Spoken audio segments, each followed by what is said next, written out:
Hello, everyone. This is Eleanor Rigby.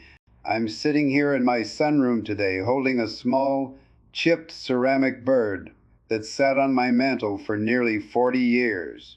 It's dusty, and the paint is peeling, but when I run my thumb over its wing, I can feel the weight of every year I've lived. I am 82 years old now. Time is a funny thing. When you're young, it feels like a river you're swimming against. But when you get to my age, it feels more like a quiet tide that's slowly pulling you out to sea. I realized something this morning while I was making my tea. Something heavy, something I wish I had understood 20 years ago. If I hadn't spent these last 2 decades chasing a ghost of a feeling, I wouldn't be sitting here with this specific ache in my heart. Before I tell you this story, please subscribe. I want to pass this wisdom down before I'm gone, so you don't make the same mistakes I did. I want your golden years to be truly golden, not plated in regret. You see, back in the late 90s, I lost my husband, Arthur. We had been married for 38 years. We went through the 60s together, raising children while the world seemed to be turning upside down outside our front door. We survived the lean years of the 70s when the interest rates were skyrocketing and we had to decide between new shoes for the kids or a decent roast for Sunday dinner. We had a rhythm. We had a language that didn't require words, just a look across the kitchen or a certain way he'd squeeze my hand. When he passed, the silence in our house was so loud, it felt like it was ringing in my ears.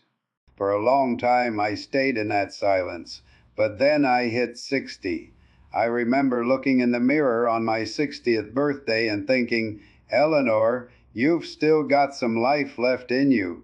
You aren't dead yet. People around me, my well-meaning friends, at the community center, my younger sister, they all said the same thing. They told me I was too young to be a widow forever. They told me I needed companionship.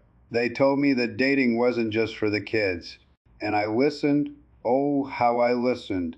I met a man named Richard about a year later. He was 64, charming in a rugged sort of way, and he made me feel like I was 40 again. At first, it was lovely. We went to dinners. We traveled to the coast. We talked about our grandkids.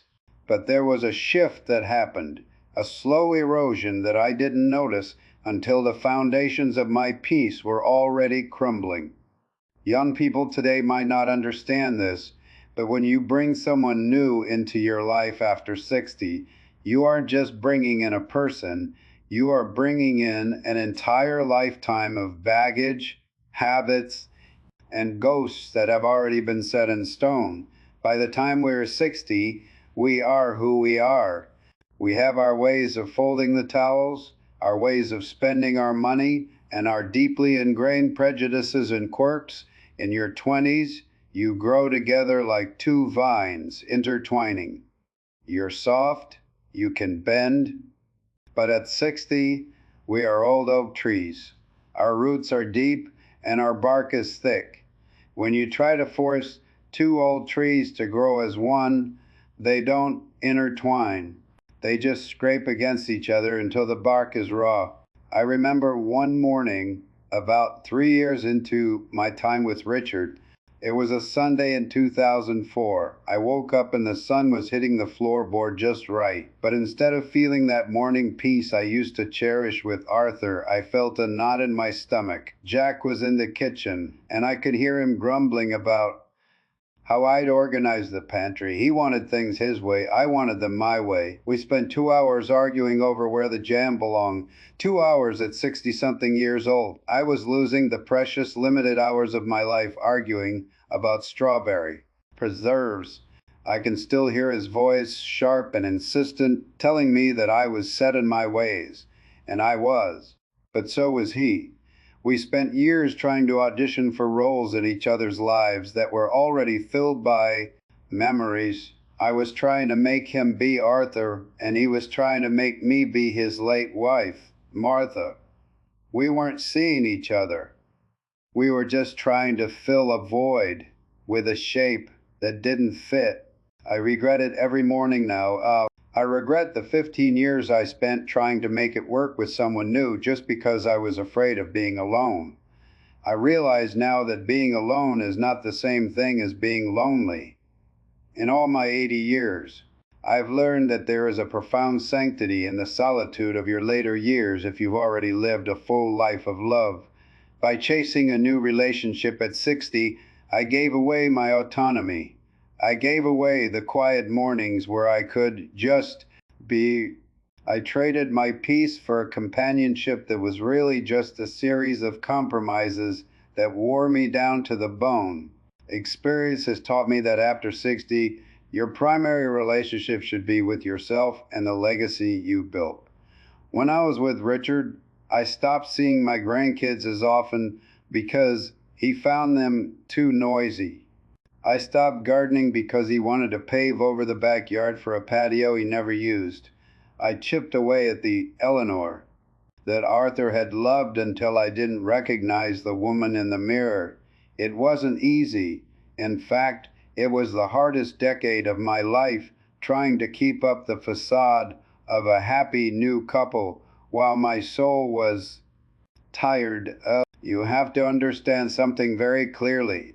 Love in your youth is about building. Love in your old age should be about resting. If you seek out a new partner after 60, you aren't resting.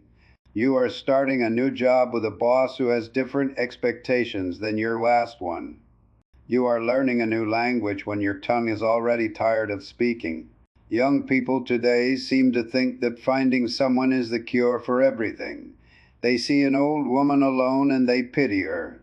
But don't pity me for being alone. Now, pity me for the years I spent being together and feeling utterly invisible. Pity me for the mornings I woke up next to a stranger and had to pretend I liked the way he made the coffee. Why did my marriage to Arthur survive those 38 years? It survived because we were young enough to break and be mended. We forged a third identity, the U.S., before our individual identities became ironclad. You cannot do that at 60. You are already finished. You are a completed book. Adding a new chapter written by a different author usually just ruins the ending. Patience, sacrifice, and loyalty are beautiful things, but they require a certain kind of energy that starts to fade as the candles on your cake get more crowded. I promise you, there is a dignity in aging into your own space. There is a beauty in keeping your home exactly how you and your true love left it.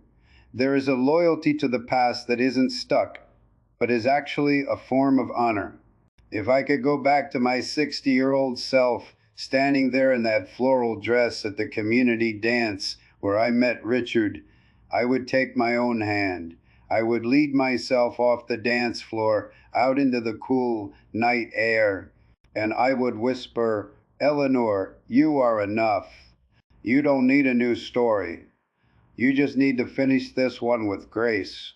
Think about that. Think about the cost of your peace. Is it worth trading the silence of your home for the noise of someone else's habits? Is it worth the good morning if it comes with a side of, why did you do it that way? I regret it every morning because I realize I missed the chance to truly get to know the woman Arthur left behind. I was so busy being Richard's girlfriend that I forgot how to be Eleanor. I spent the last of my vibrant energy trying to please a man who didn't know the girl I used to be in 965. He didn't know the way I cried when our first dog died, or the way I looked in my wedding. He just knew the 80-year-old woman who was tired of arguing. My wish for you is that you find contentment in the life you have already cultivated. Don't let the fear of a quiet house drive you into the arms of a complicated life. Loyalty to your own journey is just as important as loyalty to a spouse. Cherish the memories, keep your ceramic birds, and don't feel like you have to start over just because the world says you should. There is a peace that surpasses understanding when you finally stop trying to fit into someone else's puzzle. It took me 82 years to find it, and I had to go through a lot of heartache to get here. Thanks for listening to An Old Soul. Subscribe, share this with someone you love, and cherish them while they are here. And if they are already gone, cherish the space they left for you. It belongs to you and you alone. Would you like me to tell you more about how Arthur and I rebuilt our life after the 1970s recession?